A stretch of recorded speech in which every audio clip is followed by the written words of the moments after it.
सबसे पहले आप सभी को हमारा प्यार भरा नमस्कार और आशा करते हैं कि आप सभी स्वस्थ और मस्त होंगे।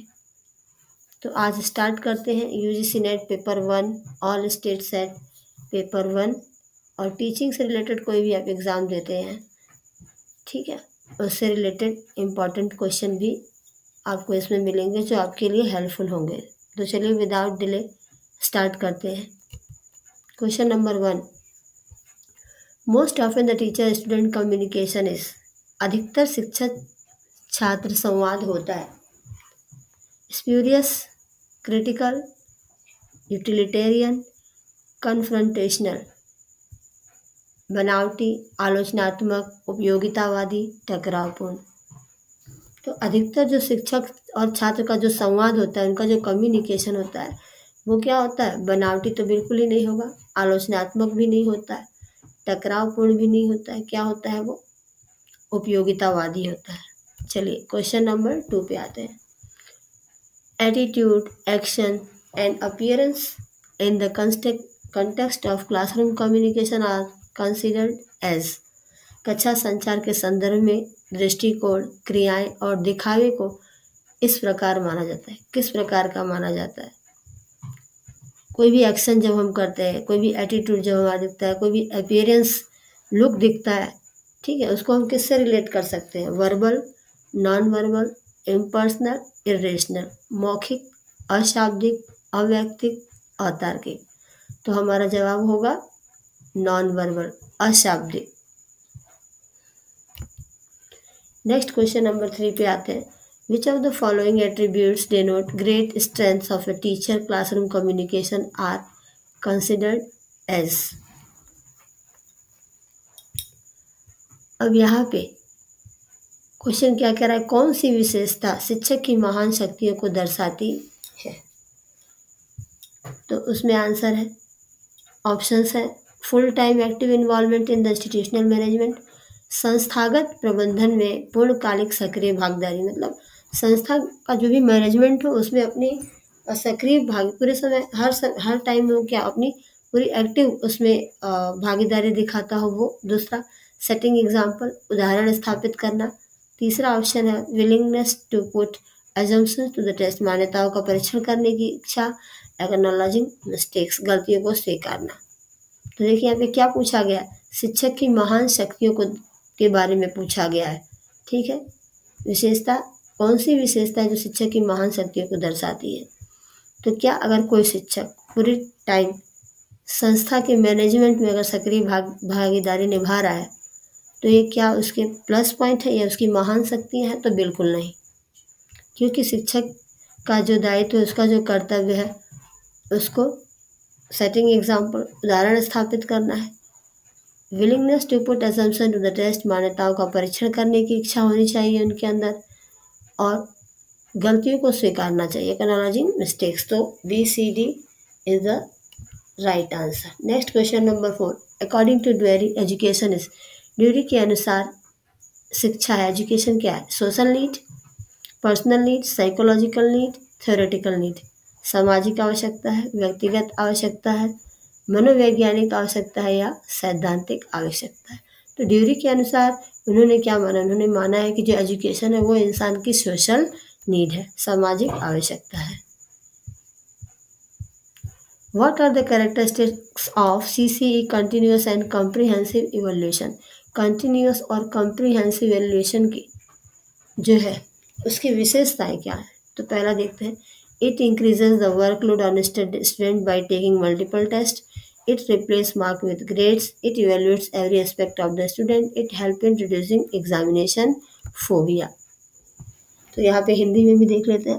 सतत एवं व्यापक मूल्यांकन की विशेषताएं क्या है?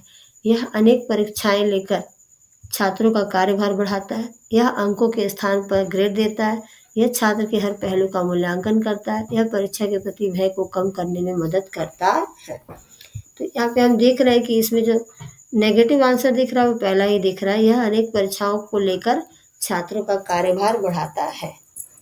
मतलब परीक्षा लेने से क्या होता है? छात्रों का कार्यभार बढ़ता है, ये बिल्कुल गलत है।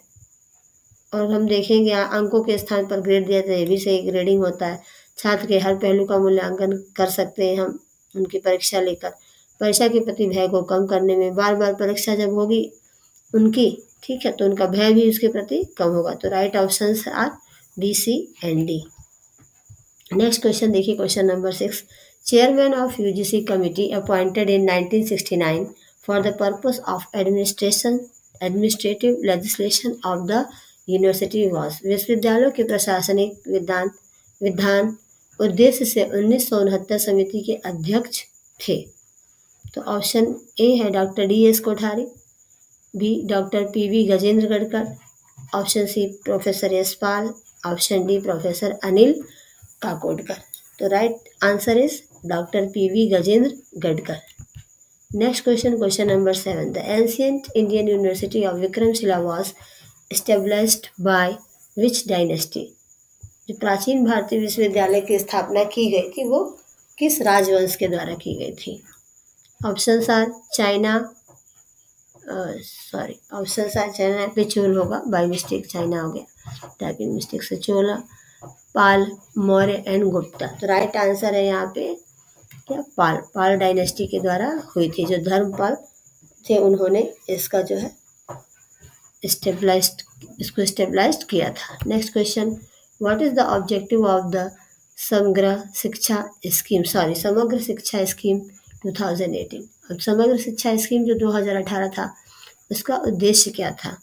To provide financial assistance for educational infrastructure, to harmonise the implementation mechanism of existing schemes, to increase the gross enrollment ratio in higher education, to rank institution based on innovation achievement। मतलब financial assistance provide करना था educational infrastructure को, समग्र शिक्षा अभियान का scheme उसके under में, तो बिल्कुल नहीं। Harmonise the implementation of mechanism of existing scheme, तो यहाँ पे हिंदी पे भी देख लेते हैं। समग्र शिक्षा योजना 2018 का जो शीर्षक, बुनियादी ढांचे के लिए वित्तीय सहायता प्रदान करना, मौजूद योजनाओं के कार्यान्वयन तंत्र में सामंजस्य स्थापित करना, उच्च शिक्षा में सकल नामांकन अनुपात GER क्रॉस एनरोलमेंट रेशियो को बढ़ाना, या नवाचार उपलब्धियों के आधार पर संस्थानों को रैंक देना।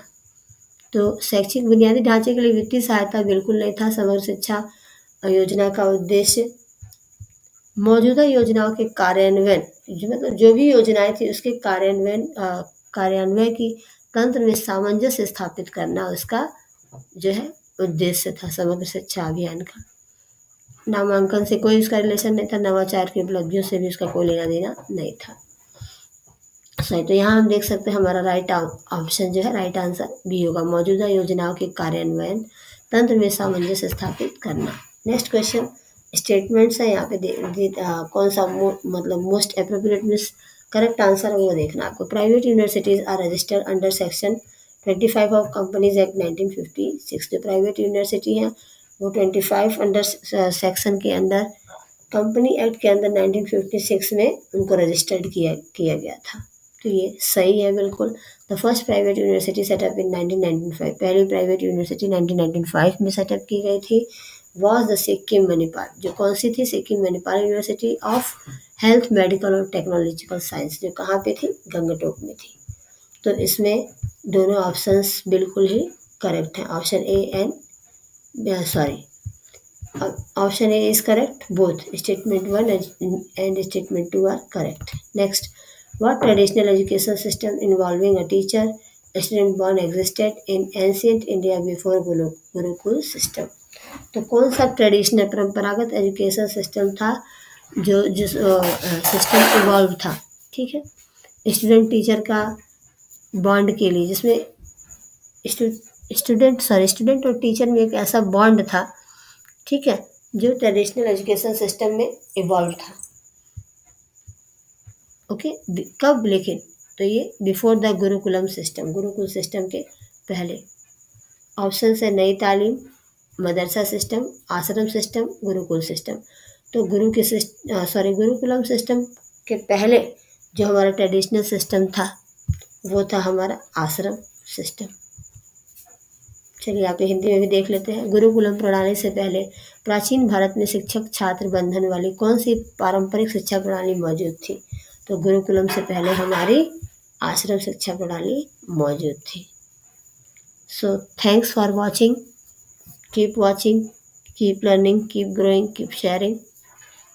मिलते हैं नेक्स्ट वीडियो में।